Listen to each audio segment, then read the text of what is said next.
जय हिंद दोस्तों, वंदे मातरम। बीजेपी की अभी कहा जाए तो दो हसरतें अभी भी बाकी है, जो कि बहुत बड़ा है, लेकिन असंभव नहीं है, जिसके पीछे बीजेपी लगा हुआ है। और जिस स्थिति में अभी बीजेपी है, जब बीजेपी का जनाधार हुआ था, जब इनका जन्म हुआ था, जनसंघ के टाइम पे अगर कोई बोल देता जनसंघ को कि बीजेपी इतना ग्रोथ करेगी और बीजेपी इस रूप में भारत दर्शाया जाएगा, तो वहां पे हंसी का पात्र बन सकता था। मतलब कोई भी किसी का भी जो ये बोल देता उसका मजाक उड़ा देता, क्योंकि उस टाइम पे खुद बीजेपी जनसंघ को ये नहीं लगता कि हम इतना ग्रोथ कर जाएंगे और पूरे भारत से कांग्रेस जो है लगभग खत्म हो जाएगा। क्योंकि उस टाइम का जो सिचुएशन था, ये था कि बिना कांग्रेस का भारत था ही नहीं। कांग्रेस था तो भारत भारत था, अगर कांग्रेस नहीं तो भारत नहीं, ये हालत थी उस टाइम पे। और जनसंघ का मजाक बनाया जाता था हर लेवल पे, गली लेवल पे, समाज लेवल पे, मोहल्ला लेवल पे, सिटी लेवल पे, और पूरे देश में तो मजाक बनाया ही जाता था। लेकिन आज उसी जनसंघ बीजेपी और आरएसएस को देखिए कि कहाँ है। यहाँ कितने राज्यों में उनका मुख्यमंत्री है, राष्ट्रपति तक बीजेपी का है, आरएसएस का है। और यहाँ तक कि प्रधानमंत्री लगातार आरएसएस और बीजेपी का बनते जा रहा है।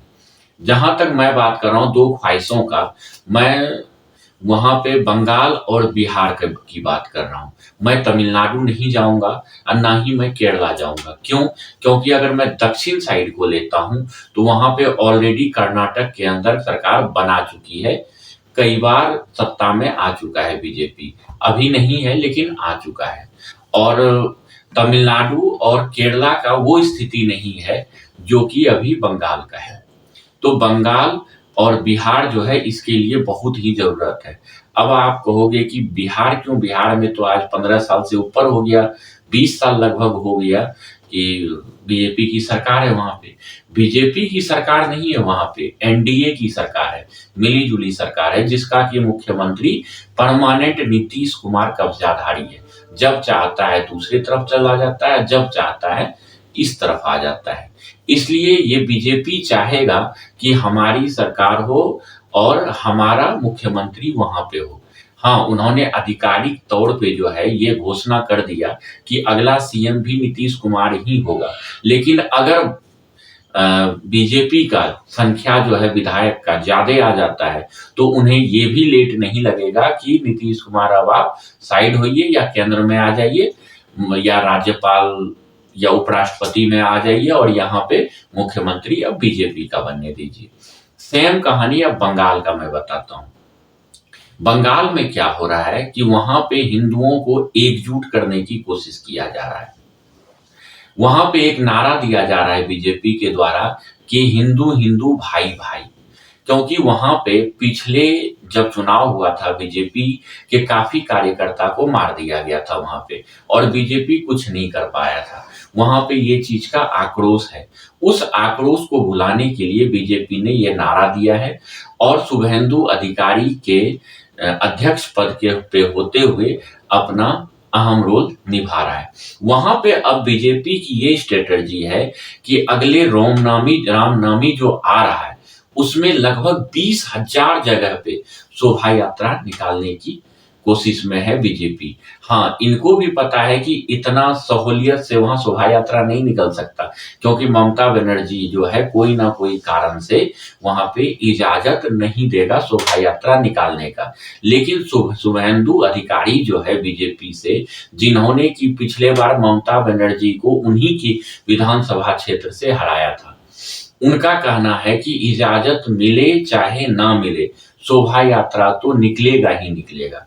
बीजेपी का ये कहना है इस बार इस बंगाल के चुनाव में कि मुस्लिम वोट जो है बकायदा एकदम से एक मुश्त 100 के 100% ममता बनर्जी को वोट चला जाए, लेकिन हिंदू का जो वोट है वो कम से कम जो ममता बनर्जी के पास जाता है उसमें से 20% भी अगर बीजेपी की तरफ आ जाता है तो बीजेपी की सरकार निश्चित है। इस कारण से बीजेपी जो है मुहिम छेड़ा हुआ है बंगाल के अंदर कि कम से कम शोभा यात्रा में 1 करोड़ आदमी को, मतलब 1 करोड़ हिंदुओं को आपस में जोड़ा जाएगा। शोभा यात्रा अगर 20,000 जगह पे निकाला जाता है, तो उसमें क्या होगा कि लगभग 2 से 3 करोड़ जनता भाग लेगा। अगर उसमें 2 चीज़ हो सकता है, बीजेपी ये पहले से भी जानता है कि अगर शोभा यात्रा निकल जाता है, तो मिनिमम 1 करोड़ आदमी इनसे जुड़ेगा ही जुड़ेगा बीजेपी से। क्योंकि शोभा यात्रा के नाम पे जो हिंदू ममता बनर्जी को देता है वोट या कम्युनिस्ट को देता है, वो भी कहीं न कहीं जो है शोभा यात्रा में आके शामिल हो जाता है, भगवान के नाम पे। और एक बार अगर शोभा यात्रा में शामिल हो गया, तो बीजेपी को ही वोट देगा। लेकिन दूसरा पहलू यहाँ भी है कि अगर शोभा यात्रा निकलता है और पत्थरबाजी हो जाता है, जहाँ हिंदुओं की जनसंख्या और सरकार भी उन्हीं का है, बीजेपी का है, वहाँ भी पत्थरबाजी हो जाता है, तो बंगाल में तो पत्थरबाजी की घटना आम बात है शोभा यात्रा पे। अगर पत्थरबाजी होता है तो इससे भी बीजेपी को बहुत बड़ा फायदा होगा, क्योंकि हिंदू वोट जो है वो ध्रुवीकरण होगा शहर का। क्योंकि गांव का लगभग वोट जो है बीजेपी को मिल रहा है, लेकिन शहर ध्रुवीकरण नहीं हो रहा है। तो शहर में जब जुलूस निकलेगा तो उसमें गांव के भी लोग जाएंगे और शहर के भी लोग जाएंगे। अगर पत्थरबाजी होता है तो पूरे हिंदू का ध्रुवीकरण निश्चित है, और 1 करोड़ का जो लेके चला है जनता का समर्थन, वहां 1 करोड़ से बढ़ के 2 से ढाई करोड़ हो जाएगा। इससे ज्यादा फायदा बीजेपी को होगा। मतलब कि सांप भी मर जाएगा और लाठी भी नहीं टूटेगा। ये तैयारी बीजेपी कर रखा है, क्योंकि 34 साल वहां पे बंगाल के अंदर कम्युनिस्ट की सरकार रही है। उसके बाद 18 साल से लगभग ममता बनर्जी की सरकार वहां पे है। अब दोनों मिलके जो है मुस्लिम तुष्टीकरण का ही वहां पे धंधा चला के सरकार में बैठा हुआ है। और अभी हाल की घटना आपने देखा ही होगा कि ऑक्सफोर्ड यूनिवर्सिटी में ममता बनर्जी गई थी वहां पे निवेशकों को लुभाने के लिए, लेकिन वहां पे हिंदुओं के प्रति अराजकता और दोहरा रवैया के बारे में जब क्वेश्चन पूछा जाने लगा, तो ममता बनर्जी जो है गुस्सा गई। गुस्साने के बाद गलत जवाब देने लगी, तो वहां पे गो बैक का नारा लगा और ममता बनर्जी को बेइज्जत करके वहां से भगा दिया गया। इस कारण से भी वो जो है बहुत ही ज्यादा रुष्ट है।